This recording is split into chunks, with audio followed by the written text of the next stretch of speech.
कमर को हल्का सा कसते हुए शिवाय ने मानवी को अपनी ओर खींचा तो पल भर को मानवी सकपका सी गई। इससे पहले वो कुछ कहती कि धीमे आवाज में शिवाय बोला, तुम्हारे इन गोल मटोल चमकती आंखों में ये आंसू अच्छे नहीं लगते मैडम मिस जोई। इतना कहते कहते शिवाय मानवी के और करीब आ उसके होठों को टच करते हुए बोला, ना ही इन होठों पर किसी और के नाम। समझ में आया? ये सुनते ही मानवी की गोल मटोल आंखें बड़ी होकर फैल गई और शिवाय को हैरानी के साथ घूरने लगी। आंखों में आंखें डाल शिवाय ने एक बार फिर कहना शुरू किया, अब युग नहीं आएगा इस जुबान पर। मानवी चुपचाप शिवाय को निहार रही थी। शिवाय की आंखों में इस वक्त उसके प्रति प्यार साफ झलक रहा था, मानो उसे अब तक कितना बुरा लगा हो। युग के नजदीक आने पर मानवी ये अच्छे से महसूस कर पा रही थी, लेकिन शिवाय इससे पहले कुछ आगे कहता कि अब तक हुई हर एक घटना शिवाय की आंखों के आगे भी घूम रही थी। कैसे उसके सामने ही भोपाल में कितना कुछ घटा, उसे समझ आ गया था कहानी में इतने सारे मोड़ कैसे आए, क्योंकि कुछ बातों से रूबरू शिवाय खुद भी हो चुका था। इस वक्त जितना दुख था उसने उतना ही मानवी के लिए प्यार।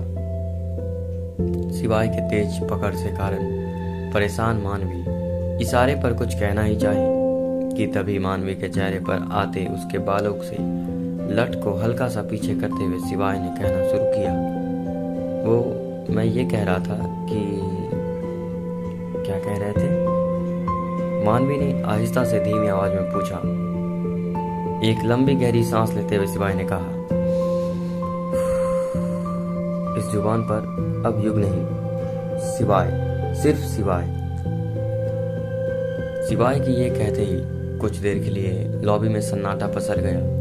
खामोशी देख हल्के से शरारती अंदाज में शिवाय ने मानवी के माथे को चूमा और लगभग गाल को साफ करते हुए कहा, मैडम, अगर आपकी परमिशन हो तो मैं आपको कहीं ले जाना चाहता हूँ। क्या आप मेरे साथ चलना पसंद करेंगी? अचानक शिवाय का बदला बिहेव देखकर मानवी मुस्कुराई और धीमे से उचकते हुए बोली, of course my love, I love you शिवाय, आई लव यू टू मानवी। मानवी के मुंह से अचानक माय लव शिवाय सुन शिवाय को मानो जन्नत मिल गई हो। बिना देर किए शिवाय खटाक से मानवी को गोद में उठाया तो मानवी चौंकते हुए बोली, अरे अरे मैं गिर जाऊंगी, क्या हुआ? अचानक से इतने सेंटी क्यों हो गए? शिवाय के मुलायम नर्म होंठ एक बार फिर मानवी के माथे को चूम लिए थे। मानवी शर्म से सर झुका शिवाय के कंधे को कसकर पकड़ी हुई थी। तभी शिवाय ने बातों को घुमाते हुए कहा, तुम भी ना ऐसा करती हो और कहती हो क्या बताऊं? बिना देर किए मानवी ने मुंह बनाते हुए कहा, जो बताना चाहो। हल्के से एक आईब्रो पर उठाते हुए कहा। कमर को हल्के से कसते हुए शिवाय ने मानवी की आंखों में आंखें डालकर कहा, यहाँ नहीं, फिर कहाँ? परेशान भरे लहजे में मानवी ने पूछा। ओह, तुम सवाल बहुत करती हो। हाँ, जासूस हूँ। ओहो, तुम बहस भी बहुत करती हो। हाँ, क्योंकि डिटेक्टिव हूँ।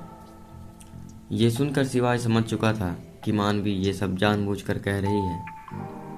ओहो, सारी जासूसी अपने शिवाय से ही। ये सुनकर मानवी शिवाय के गले लग बोली। तभी शिवाय ने कहा, अरे कुछ ऐसा कर कमाल, मैं तेरा हो जाऊं। शिवाय मानवी को इस वक्त अपनी धड़कनों से मानो मिलवा रहा हो। दोनों एक दूसरे के बाहों में कैद थे। शिवाय मानवी को हर एक दर्द को हमेशा के लिए दूर कर देना चाहता था। बात को घुमाते हुए तभी मानवी बोली, तो आप हमें कहीं ले जाना चाहते थे, क्या अब आप वहां चलना पसंद करेंगे? मानवी की ये बात सुनते ही शिवाय को हंसी छूट पड़ी और बिना देर किए मानवी का हाथ पकड़ डोर लॉक किया और सीधा पार्किंग एरिया में बढ़ गया। हम कहाँ जा रहे हैं वैसे? इस वक्त शिवाय ने कुछ नहीं कहा, सीधा बुलेट स्टार्ट कर मानवी को पीछे बैठने का इशारा किया। ये देखकर मानवी बोली और बुलेट पर बैठ गई। दोनों कहीं निकल पड़े। शाम के 6:30 बज रहे थे। सिवाय की गाड़ी अचानक ही अंबेडकर उद्यान जा रुकी, जहां दोनों पहली बार अपने डेट पर आए थे। मगर मानवी अब तक समझ नहीं पा रही थी कि आखिर वो लोग इस वक्त यहाँ क्यों आए हैं। इस वक्त यहाँ क्यों आए हैं हम? मानवी खुद से बड़बड़ाते हुए बोली। इससे पहले मानवी कुछ कहती कि सिवाय ने बुलेट से उतरने का इशारा किया और मानवी के उतरते सिवाय गाड़ी ले पार्किंग एरिया की ओर बढ़ गया। टिकट लेकर सीधा मानवी का हाथ कसकर पकड़ उसी ओर बढ़ने लगा जहां से मानवी ने उसे पूरा लखनऊ घुमाया था। मानवी समझ नहीं पा रही थी कि वो इतनी रात यहाँ क्यों आए हैं और सिवाय उस ओर क्यों जा रहा है। ऊपर पहुंचते ही सिवाय ने मानवी को एक बार फिर अपने करीब खींचते हुए कहा, क्या तुम्हें याद है कुछ? मानवी जोर देते हुए ना में सर हिलाई तो सिवाय मानवी के हाथों को अपने हाथ में लेकर कहना शुरू करता है, ये वही जगह है मानवी, जहां मैं तुमसे पूरा लखनऊ घुमाया था और तुमने मुझे घुमाया था। मानवी जानती थी कि वहां से पूरा लखनऊ तो नहीं दिखता, फिर सिवाय उसके मजे क्यों ले रहा है। वो इससे पहले कुछ कहती कि सिवाय ने कहना शुरू किया, मैं जानता हूं तुम्हारा मन में इस वक्त क्या चल रहा है। क्यों लाया हूं मैं तुम्हें यहाँ से तो पूरा लखनऊ भी नहीं दिखता। इतना कहते के साथ सिवाय ने मानवी को कसकर पकड़ते हुए कहा, आई लव यू मानवी, लव यू सो मच।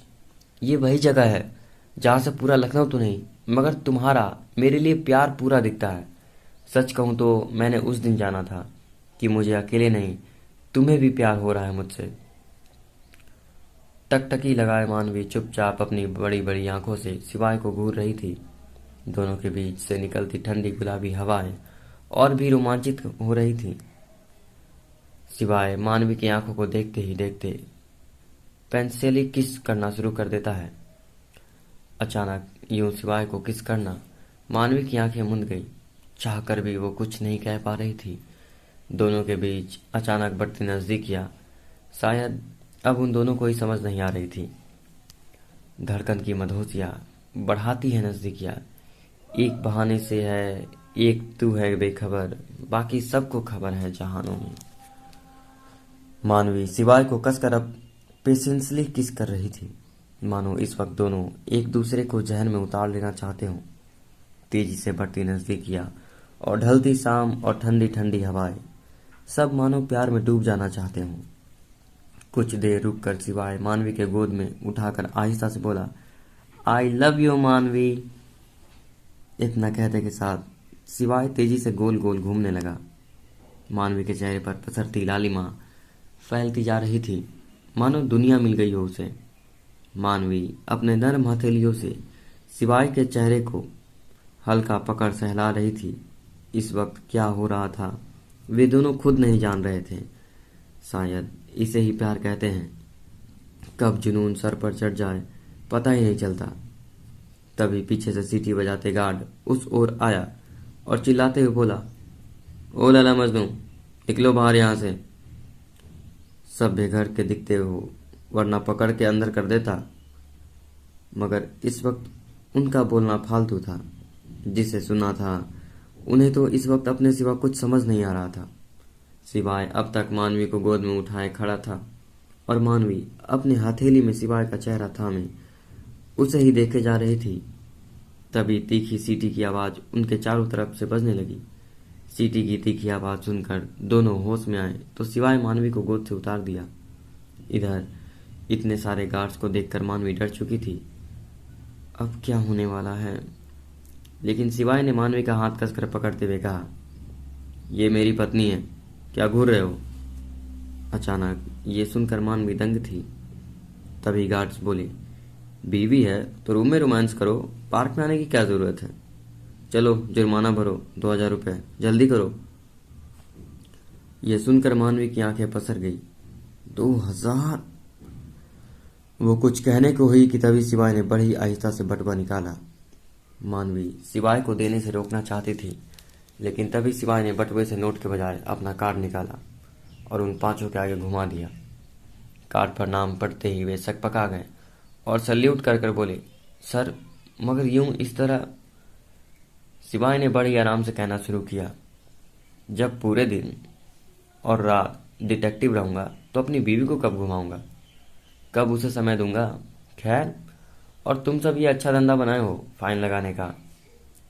इससे पहले सिवाय कुछ और बोलता कि आहिस्ता से मानवी बोली, चले यहाँ से प्लीज।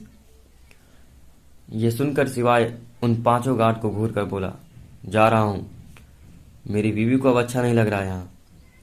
और हाँ, कभी तुम भी अपनी वाइफ को डेट पर लेकर जाओ। इतना कह सिवाय मानवी का हाथ थामे वहां से नीचे उतर बाहर की ओर बढ़ने लगी। चारों तरफ जमा भीड़ उन्हें ही घूर रही थी। वहां से निकल दोनों गेट के पास लगे भुट्टे वाले के यहाँ रुक गए। मानवी एक तक चुपचाप सिवाय को घूर रही थी। ये तेरा मेरा मिलना कुछ यूं ही दस्तूर था हमारा। कब क्या था और आज क्या है, खुशी हो रही है मुझे। मानवी अपने आप में बड़बड़ाई जा रही थी। सिवाय का प्यार अब मानवी को बेचैन कर रहा था। सिवाय ने मानवी को इशारा कर कर कहा, भुट्टा खाओ। मानवी हल्का सा मुस्कुराई और सिवाय को देखते हुए भुट्टा खाने लगी। कुछ देर बाद दोनों वहां से निकल गए। पीछे बुलेट पर बैठी मानवी बारिश के फुहारों को एंजॉय कर सिवाय से कसकर लिपट कर बैठी हुई थी। वही सिवाय को मानवी का कसाव अच्छा लग रहा था। दोनों ही मुस्कुरा रहे थे। लेकिन इसी वक्त ट्रैफिक स्टॉप पर उन दोनों को इस तरह एक साथ देख किसी ने उनकी तस्वीर अपने फोन में ले ली। अब क्या होगा आगे? क्या उन दोनों के बीच फिर कोई मुसीबत आने वाली है?